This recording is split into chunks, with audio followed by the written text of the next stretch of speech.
हुकूमत का अहम इक़दाम, बचत इक़दाम के ज़रिए अवामी रिलीफ के लिए फ़ंड्स मुख्तस करने का ऐलान। तरक्याती बजट में कमी, 60% सरकारी गाड़ियाँ फौरी बंद करने का इंदिया। महंगाई के बोझ को कम करने के लिए तमाम मुमकिन इक़दाम की हिदायत। सदर मुमलिकत आसिफ अली ज़रदारी की ज़ेर सदारत मईशत, तवानाई और इलाकाई सूरत हाल पर इजलास का एलामिया जारी। सूबों की मुखालफत पर हुकूमत का स्मार्ट लॉकडाउन न लगाने का फैसला। ब्रीफिंग में बताया गया कि मुल्क में ईंधन के वाफिर ज़खायर मौजूद हैं, मुस्तकबिल के लिए भी इंतजाम जारी। सदर आसिफ अली ज़रदारी की अवाम से ईंधन की बचत और पब्लिक ट्रांसपोर्ट के इस्तेमाल की अपील। कहा मईशत, तवानाई, ग़ज़ाई तहफ़्फ़ुज़ और सिक्योरिटी के शोबों में हम आहंगी पैदा की जाए। वज़ीर आज़म, विभाग के वज़रा, चारों सूबों के वज़राए आला, गिलगित बल्तिस्तान और आज़ाद कश्मीर की क़यादत ने इजलास में शिरकत की।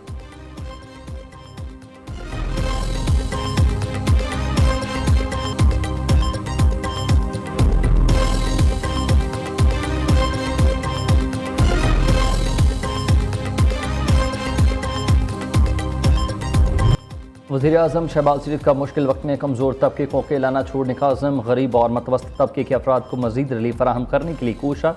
आलमी सतह पर बहरान के बावजूद ईंधन की फराहमी में कोई तातुल नहीं आने दिया।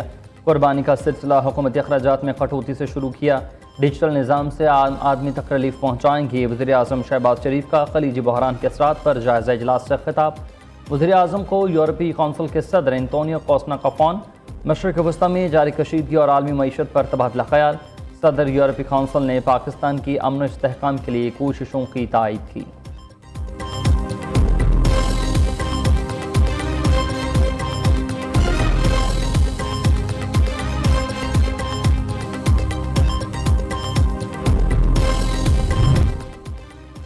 लॉकडाउन लगाना है या नहीं, तेल की कीमतें बढ़ाई जाएंगी या नहीं, आइंदा 24 से 48 घंटे के अंदर फैसला सामने आ जाएगा।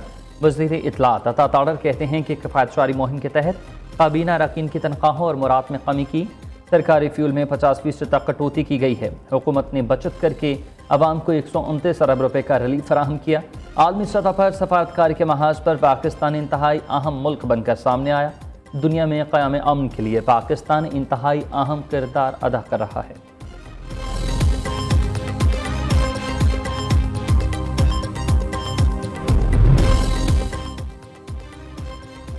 कौमी और आलमी बहरान के तनाजुर में इजलास में पाकिस्तान के मफाद में शिरकत की। अवाम पर बोझ डालने वाले फैसलों का हिस्सा नहीं बनते। आइन की खिलाफ वर्जी करने वालों के खिलाफ कार्रवाई होनी चाहिए। वज़ीर आला खैबर पख्तूनख्वा सुहेल अफरीदी की मीडिया से गुफ्तगू। NFC अवार्ड में सूबे के हिस्से की अदम फराहमी पर तहफ़्फ़ुज़ात का इजहार कर दिया।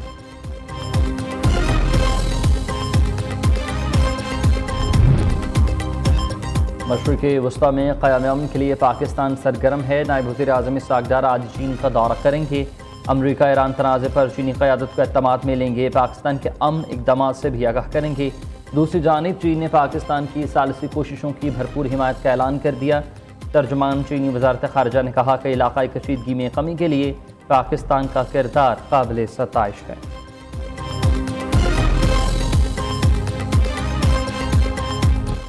ईरान जल्द मुआहिदा करे और आबनाए हुर्मुज़ खोले। ऐसा न किया तो ईरान के अहम इंफ्रास्ट्रक्चर को तबाह कर देंगे। ईरान के बिजली घरों, तेल के कुओं और साफ पानी के प्लांट्स को निशाना बनाएंगे। जज़ीरा खारिक को मुकम्मल तौर पर निस्तो नाबूद कर देंगे। वो तमाम मकामात तबाह कर देंगे जिन्हें जानबूझकर नहीं छेड़ा। अमरीकी सदर डोनाल्ड ट्रंप की फिर से धमकी, साथ ही बातचीत का इंदिया भी दे दिया। ट्रंप ने ट्रुथ सोशल पर पैगाम में कहा कि अमरीका नई ईरानी रजीम से मुज़ाकरात कर रहा है। बातचीत में नुमाया पेशरफ्त हुई है।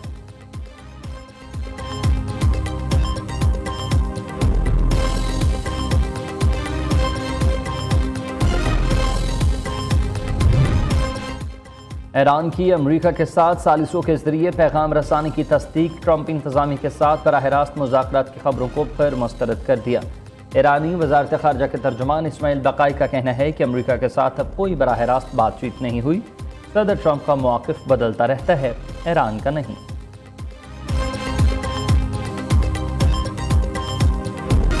ऑपरेशन वादा सादी 4 की 87वीं लहर। अमरीकी और इसराइली अड्डों को 4 मरहलों में मिसाइलों से निशाना बनाया। हमलों में अमरीकी और इसराइली कमांडर्स के दफातर और तनसीबात भी तबाह हुए। इसराइली फ़ौज के मराकज़ पर ड्रोन से हमले। उधर अमरीका और इसराइल के ईरान पर हमले। तब्रेज़ में पेट्रोकेमिकल प्लांट को निशाना बनाया गया। ईरानी सूबे अलबरज़ में बिजली का ग्रिड स्टेशन मुतासर। इसराइली हमले के बाद शहर अरक में भी भारी पानी के प्लांट को नुकसान पहुंचा। ایران میں شہداء کی تعداد 2000 سے تجاوز کر گئی۔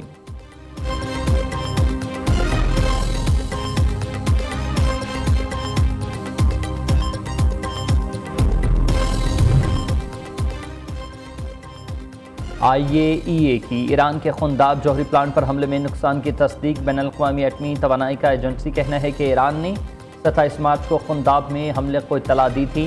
ایٹمی پلانٹ اب غیر فعال ہو چکا ہے۔ عالمی توانائی ایجنسی کے ڈائریکٹر جنرل رافیل گروسی نے مطالبہ کیا امریکہ، اسرائیل اور ایران فوری سیز فائر اور مذاکرات کریں۔ کہا کہ امریکہ اور اسرائیل نے نتنز اور بوشہر میں ایٹمی تنصیبات پر متعدد حملے کیے ہیں۔ جوہری تنصیبات پر حملے ناقابل قبول ہیں۔ ایران کے جوہری تنازع کا حل صرف اور صرف سفارتکاری ہے۔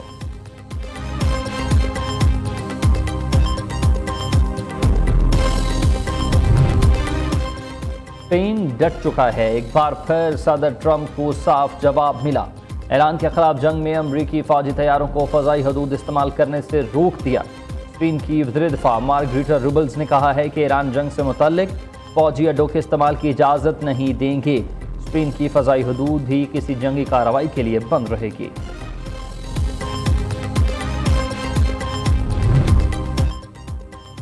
مودی سرکار کی ایک اور فالس فلیگ کی سازش بے نقاب۔ بھارتی جیلوں میں قید پاکستانیوں کو استعمال کرنے کا گھناؤنا منصوبہ۔ پاکستان کے حساس اداروں نے بھارتی خفیہ کمیونیکیشن ڈی کوڈ کر لی۔ سیکیورٹی ذرائع کے مطابق بھارت پاکستانی قیدیوں کے ذریعے سرحدی علاقے میں فالس فلیگ آپریشن کرنا چاہتا ہے۔ مودی سرکار اس بات کو بنیاد بنا کر سرحدی کشیدگی شروع کرنا چاہتی ہے۔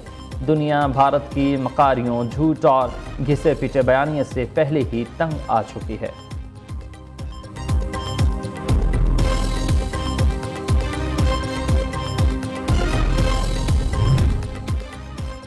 وزیر اعلیٰ مریم نواز کا زراعت کے شعبے کے لیے انقلابی قدم۔ بنجر زمینیں پیداوار دی گئی ہیں۔ پنجاب حکومت کا بنجر زمین کو قابل کاشت بنانے کے لیے اہم منصوبہ۔ وزیر اعلیٰ پروگرام برائے قابل کاشت بنجر اراضی کی بحالی شروع کرنے کا فیصلہ ہوا۔ منصوبے پر 1,55 کروڑ 75 لاکھ لاگت آئے گی۔ منصوبہ 36 ماہ میں جون 2029 تک مکمل ہوگا۔ وزیر تعلیم پنجاب کا 1 اپریل سے تعلیمی ادارے کھولنے کا اعلان۔ رانا سکندر حیات کا کہنا ہے کہ ہفتے میں 3 یا 4 دن تعلیمی ادارے کھولنے کا کوئی ہائبرڈ نظام نہیں چلے گا۔ صوبے میں ہفتے میں 5 روز تعلیمی سرگرمیاں جاری رہیں گی۔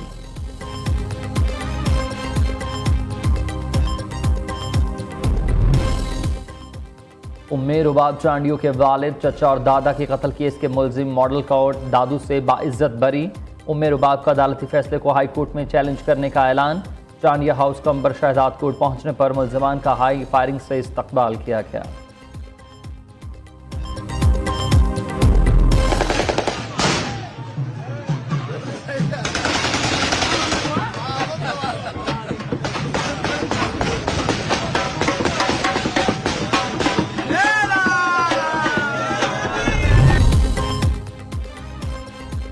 سابق اسپیکر سندھ اسمبلی آغا سراج درانی مرنے کے 5 ماہ بعد بے گناہ قرار۔